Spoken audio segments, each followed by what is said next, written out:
Gerrymandering, voter suppression, we hear these words tossed around a lot. But what do they actually mean? And why do they matter so much for our democracy? Now, in case you live under a rock, there's been quite a bit of gerrymandering in Texas and California lately.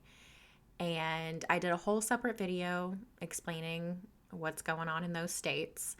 But today we're going to talk about gerrymandering and voter suppression. What do they mean? What's the difference? So by the end of this episode, you should be able to understand how both of these terms impact elections clearly. Now, before we dive in, I'd like to remind you, please like and subscribe this video. It helps with the algorithm. You can also find me on Patreon and support me there. And this episode is brought to you in partnership with Ground News. Ground News lets you see how different media outlets cover the same stories, helping you spot bias and get the full picture. I only partner with brands that align with For Love and Justice's mission, and Ground News is a perfect fit. Informed, intentional, and rooted in critical thinking. Sign up today and start seeing the news differently.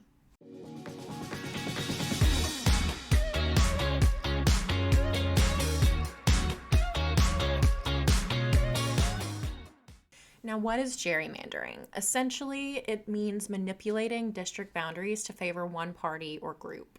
Where did the term come from? It's actually a funny story. So the term gerrymandering comes from the name of Massachusetts Governor Elbridge Gerry, who in 1812 signed a redistricting bill creating oddly shaped electoral districts.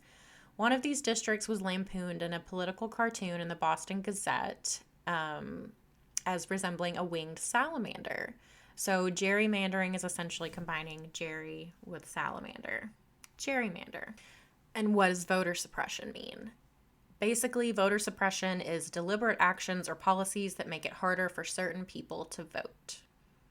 Examples include strict voter ID laws, polling place closures, voter roll purges, and most recently, Trump has been trying to get rid of mail-in ballots, which our military uses. So back to gerrymandering. How does it work? Basically, we have a census every 10 years, and after that census, we redraw maps. Currently, the Texas GOP is trying to redraw mid-census. And like I said, I unpacked that in my episode about what's going on in Texas and California. So be sure to tune into that. Gerrymandering comes down to basically what we call packing and cracking. So packing involves overstuffing one district with like-minded voters to reduce their influence elsewhere. And cracking means spreading those voters so thin across districts that they never form a majority. Again, check out that video on what's going on in Texas because it is crazy. Their maps, the major cities like Houston and Dallas and Austin are basically tiny, itty-bitty little blue dots, even though they make up the majority of the state's economy.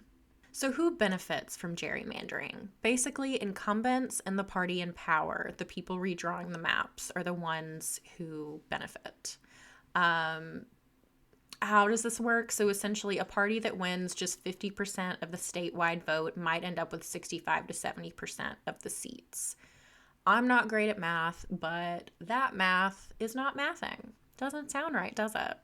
So who's harmed when it comes to gerrymandering? Basically everyone but them. Voters, people of color, and democracy itself. People lose the ability to choose representatives who reflect their communities. Their votes can feel meaningless if their district is packed or cracked, so this leads to voter apathy, low voter turnout. And historically, gerrymandering has been used to dilute the political power of Black, Latino, Asian, and Indigenous communities. Even when they make up large, cohesive populations, map drawing can split or overconcentrate them, limiting representation. Competitive elections shrink. Our reputation for being the greatest democracy in the world shrinks. Trust in the system erodes, and people disengage when they feel like their vote doesn't matter. We saw this in 2024.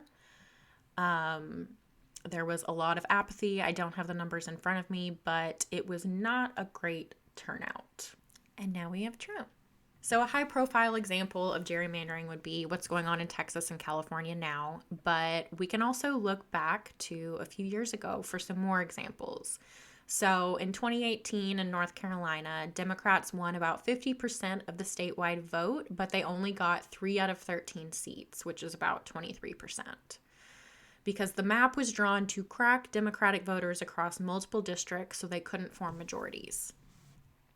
And also in 2018 in Wisconsin, Democrats won 53% of the vote statewide, while Republicans won 63 of 99 seats, about 64%. Again, the math is not mathing.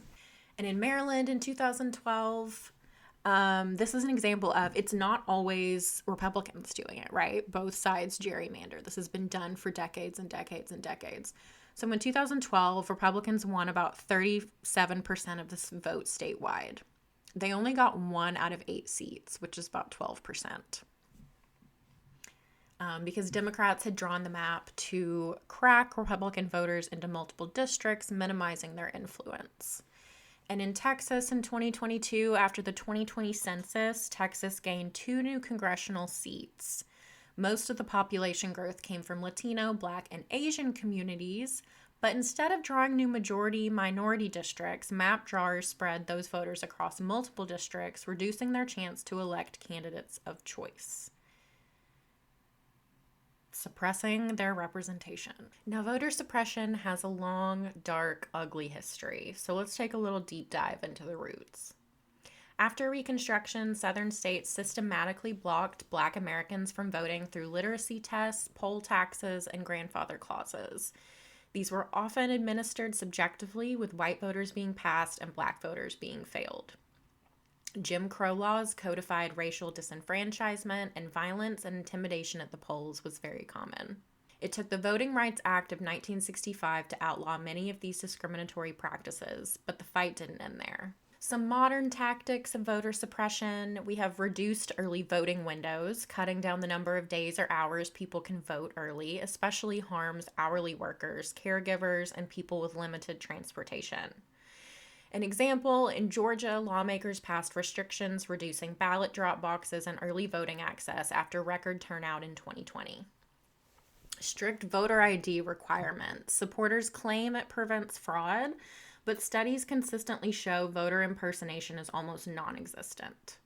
These laws disproportionately affect low-income, elderly, and minority voters who may not have easy access to government-issued IDs. Limiting mail-in voting.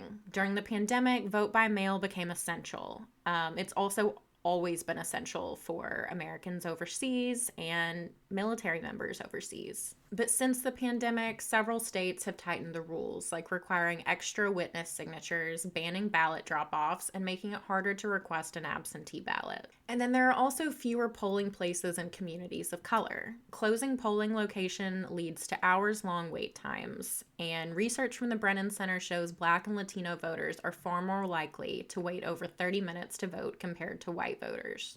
Again, this has to do with where you live, what's available. Now, Voting Rights Act rollbacks. So we talked about the Voting Rights Act of 1965. Well, in 2013, the Supreme Court gutted a key part of the Voting Rights Act, the requirement that states with a history of discrimination get federal pre-clearance before changing voting laws. This was Shelby County versus Holder in 2013. Almost immediately, states like Texas and North Carolina implemented restrictive ID laws and cut voting access measures previously blocked under the VRA.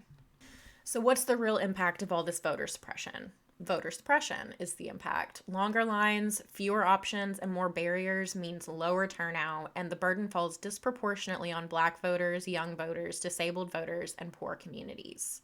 This isn't abstract. A 2020 MIT study found that Latino and Black voters waited 46% longer on average at polling sites than white voters. Long waits themselves can suppress voters, especially for people who can't take hours off work. And, now we have the laws about you can't pass out water, making it even harder to stay there for hours. The result is a democracy that doesn't represent everyone equally, where who gets to vote often depends on where you live, your income, and your race. So let's compare the two. We have gerrymandering and we have voter suppression, and they go hand in hand. So gerrymandering manipulates maps. Voter suppression manipulates access. Both undermine democratic representation, just in different ways. Together, they reinforce each other. Suppressed voters in already gerrymandered districts face double barriers. Now, why does this matter in America, right? We have free and fair elections. We have a pretty big reputation for having free and fair elections. Tactics like gerrymandering and voter suppression erode trust in our democracy. And it creates voter apathy. Not as many people are going to turn out to the polls. Not as many people, we've always had this issue of people don't think their vote counts. Well, now they know it doesn't. Democracy just works better when people participate fairly. And to those who say we don't have a democracy, we have a republic, we have a constitutional republic, and the people are supposed to represent our vote. That's the democracy part of it. It's not happening, but we'll get to my dark money episode coming soon. So what can be done? Even though gerrymandering and voter suppression feel like giant, impossible problems, there are real solutions. Independent redistricting commissions. Instead of letting politicians draw their own districts, some states have created independent or bipartisan commissions to do it. The idea is to take power away from the people who have a direct stake in the outcome. An example of this, in California and Michigan, they both use independent commissions, which has led to more competitive races and fairer representation. It's not a perfect fix, but it's a lot better than foxes guarding the henhouse. We can also tighten up our voting rights legislation. On the federal level, bills like the John Lewis Voting Rights Advancement Act would restore and strengthen protections that the Supreme Court weakened in Shelby County versus Holder 2013. It would require states with a history of discrimination to get federal approval before changing their voting laws. Other proposals, like the Freedom to Vote Act, would set national standards for early voting, vote by mail, and automatic voter registration. These kinds of laws would make voter suppression tactics much harder to pull off.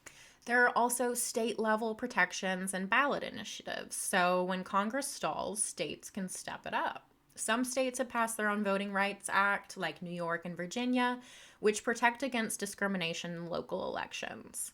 Voters can also take matters into their own hands through ballot initiatives. In places like Michigan and Colorado, citizens directly voted to create independent redistricting commissions.